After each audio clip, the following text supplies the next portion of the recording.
Does anyone have a question?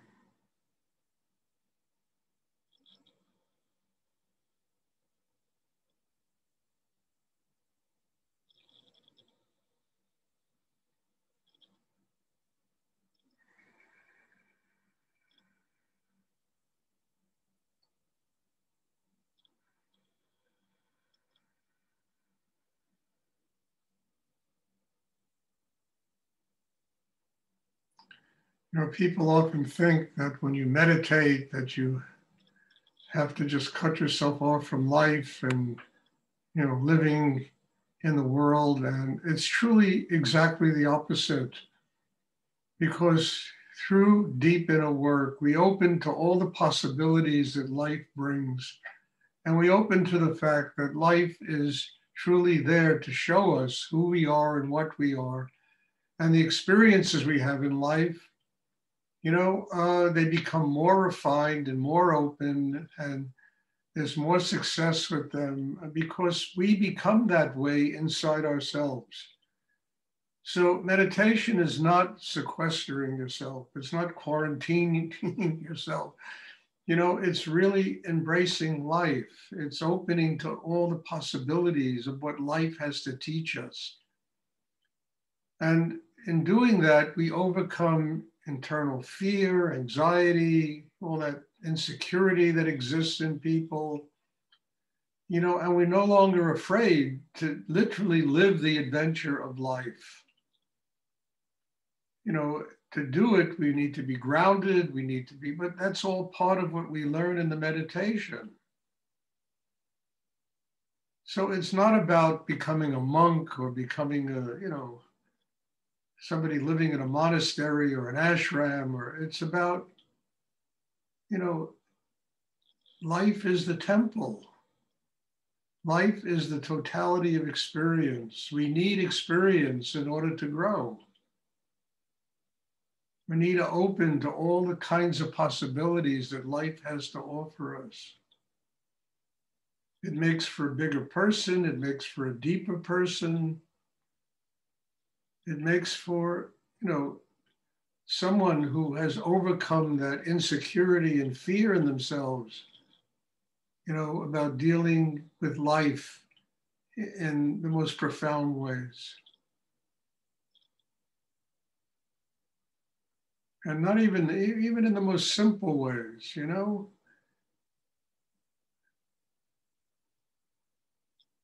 And frankly, no matter where we live, life touches us. There's always something in life that touches us. We wouldn't be alive if life didn't touch us. Does anyone have a question they would like to ask?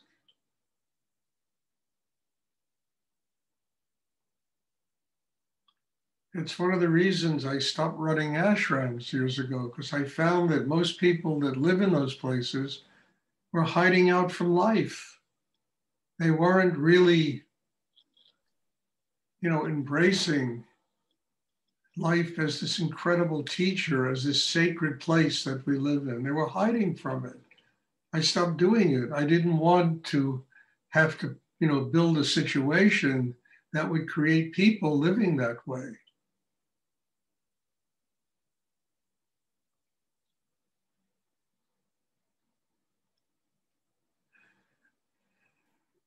Does anyone have a question I would like to ask?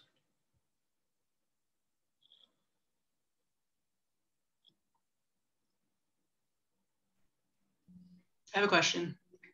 Yes. I'm not quite sure how to ask it. How do you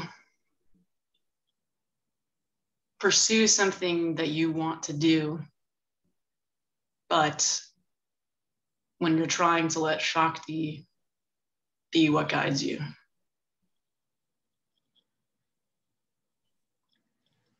Well, you know, to be honest with you, I'm always wary of things that I want to do.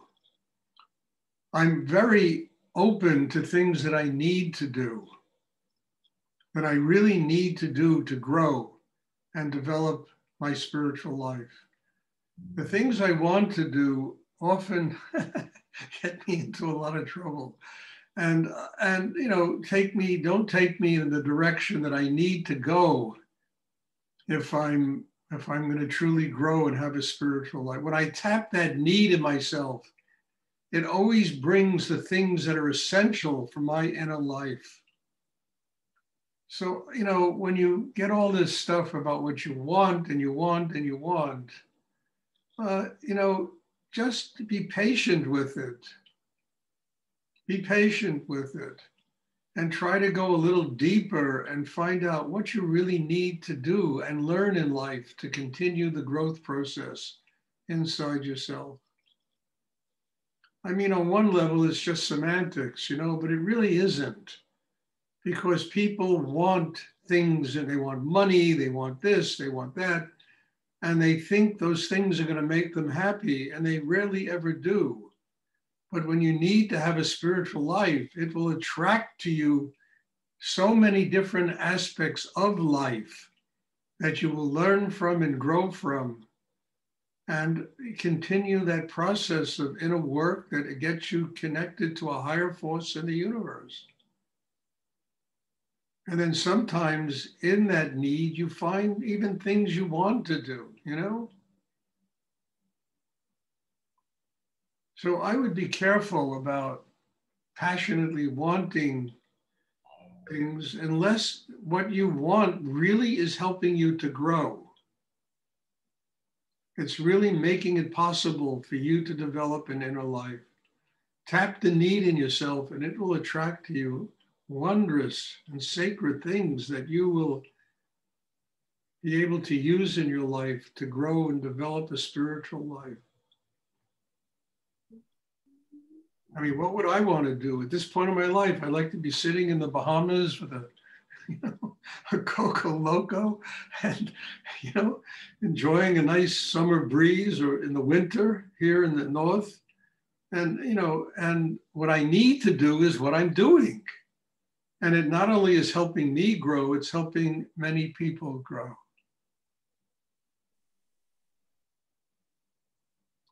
When I was younger, I never said I want to be a spiritual teacher.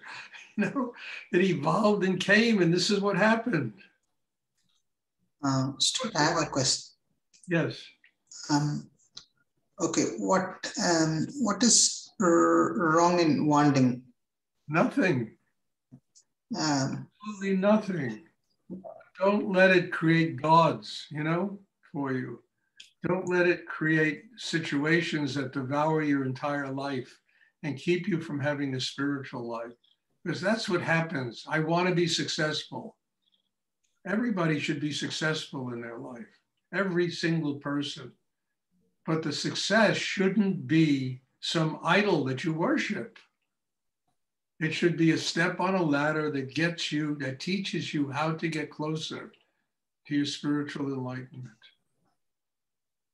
That's the only real danger of this thing. I want money. Money is a god in our world. I mean, it really is a god. And it controls the destiny of so many people, and it sucks the very life or the spirituality out of people. Nothing wrong with money. I've had a lot of money in my life, and I always used it for my spiritual work, to make things possible for my spiritual practice. I didn't use it to collect houses and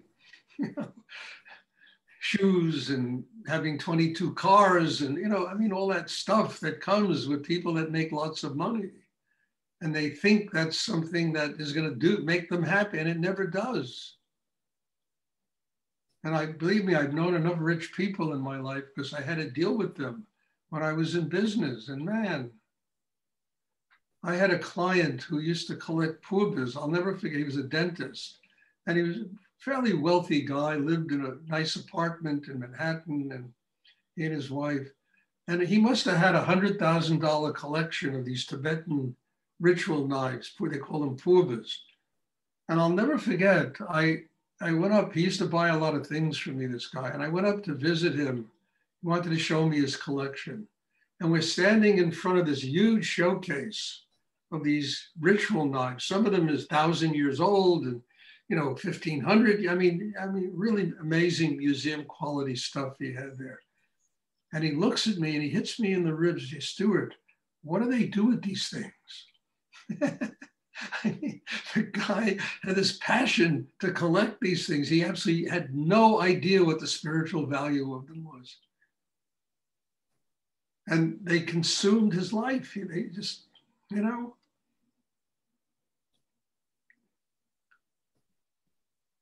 So what I'm saying is, it's not to want, but it's, you see, my teacher always say, it's not to have things, it's to have things and not have them have you. Understand? So you want success, but don't let success have you. And you can have success without it having you. You can have a house of, I had a fantastic house I lived in, 7,000 square foot house on top of a mountain. It was an architectural masterpiece that I lived in. And one of the tests was not to let that house have me, where it completely consumed me and stopped my growth. It was just another step in my growth. So you can want anything as long as it doesn't consume you. Is that what you're saying? Well, as long as you're not going to go rob a bank, or... Yeah, and wanting can be small things as well, right? Yeah. So it doesn't have to be money or anything. Look, I like art from Asia. I really do. And I spent most of my life, business life, involved in that type of galleries and business with things from India, from Tibet, Nepal, China. I really love that stuff. I now have a living room that's like a little museum of very beautiful things from that part of the world, from especially Tibet and, Sino-Tibetan, Tibeto-Chinese stuff. And I love it, but it doesn't have me. You understand? I use it. It's create an environment where people now come for in-person classes for meditation. And that's how I use it. But I like those things. I want them. I enjoy buying them,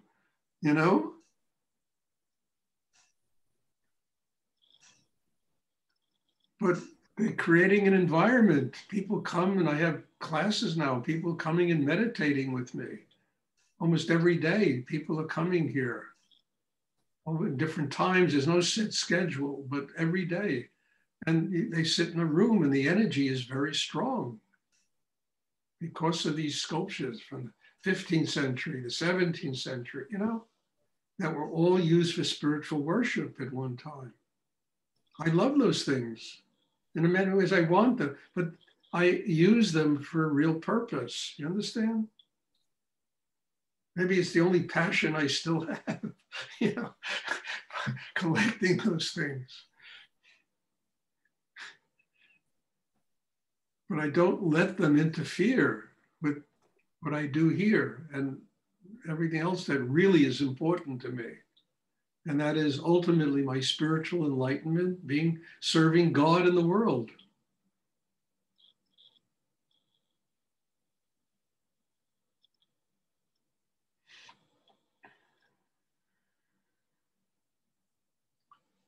Does anyone else have a question they would like to ask? I have a question, Stuart. Yes. A follow-up question, actually. How can you get more clarity in the difference between what you want and what you need? That's not always clear, I think. No, in most people, it's never clear. Uh-huh. But if you need a spiritual life, that will determine how you use everything that you want. If you need a spiritual life, it will take you to a depth inside yourself that will, enable you to succeed in the world and then use the success you have to continue your spiritual evolution.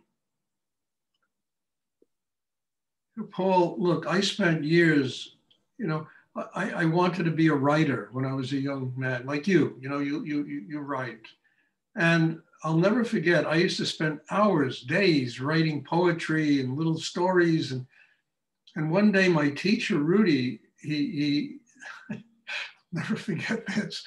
We were up in his ashram at Big Indian, and we wanted to have a puja, which is a fire that you have during a full moon, and people throw things they sacrifice into. You throw a shirt, you throw a toothbrush, something you give up.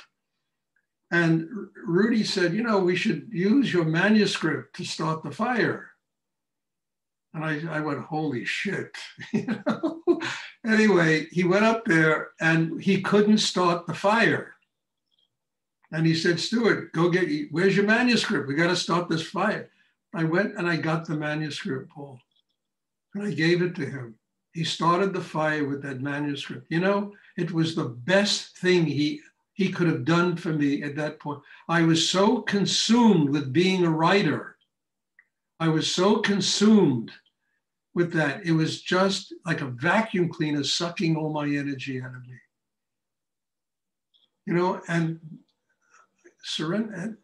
5 years, 8 years later, I wrote books like I never dreamed I would ever write. Came out of me, a dozen of them. I never dreamed I could write books on that level. And they came out of me. And it wasn't because I wanted them to come. I needed to write them to express the depth of this meditation to the world.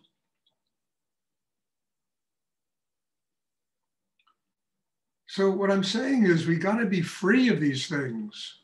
Otherwise, we are obsessed. And I used to spend 12 hours a day writing poems and writing songs and writing all this stuff I would do, consumed for years of my life. And bingo. And 5 years later, I'm talking about books that I never dreamed I could write. That came out of me. Because I was free of being a writer. And it was the universe that just came through and created a dozen books. Who'd ever dreamed I'd be able to write a dozen books?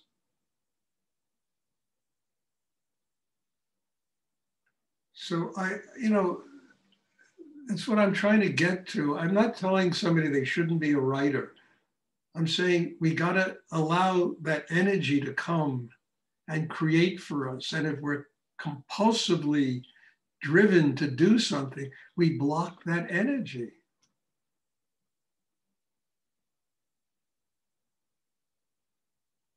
Even writers like Dostoevsky and Tolstoy, great, great writers, I mean, look, they were pretty crazy, those guys, but when they sat to write, that energy came through them and they created these masterpiece novels.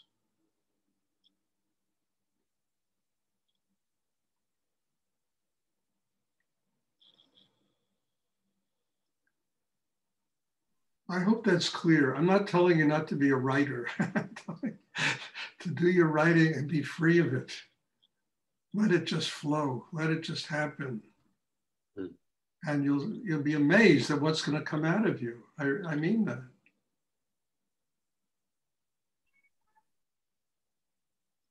Yes, thank you. You're welcome. Does anyone else have a question they would like to ask?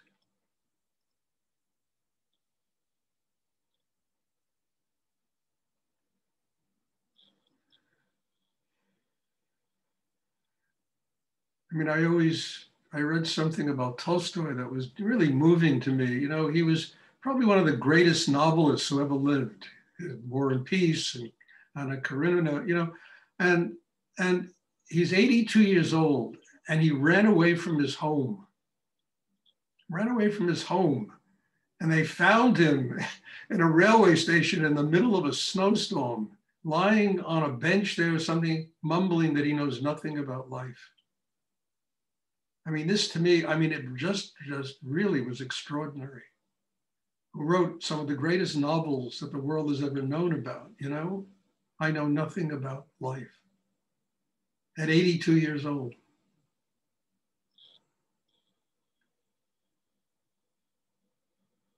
Which I tell you, look, I'm almost that age myself, and I say the same thing. I know nothing about life.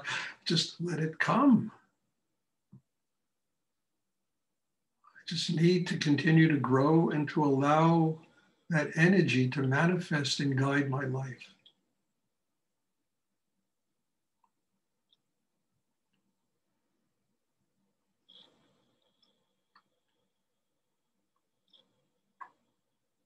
It's like I always talk about, just to finish up, about Bach. I love that. You know, the guy's dying. He's very sick, lying in bed. Everybody is, you know, crying and moaning. And he said, "Why are you all so upset? I'm just going to where the music comes from." Most extraordinary thing I ever read. I'm going to where the music comes from. I'm going to where all creative energy exists. That everything I see is a manifestation of that, and I'm going there. Why is everybody upset?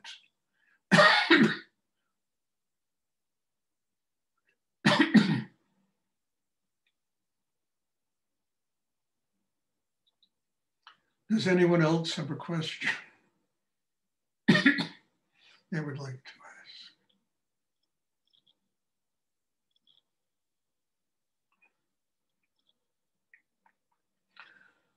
Okay, if there are no more questions, we will have meditation on Tuesday. And once again, God bless you all. Thank you for being part of this and coming to these classes. And I can't tell you how I'm grateful I am to come here and to see everybody here doing their inner work, wanting to grow. And it just really inspires me. It fulfills a very great need inside me, which is to give away everything that I've learned in my life. And these classes make it possible. So God bless you all and thank you. And there'll be class on Tuesday and I'm looking forward to seeing everybody. Thank you. Thank you. Thank you, Stuart. Thank you. Thank you. You're welcome.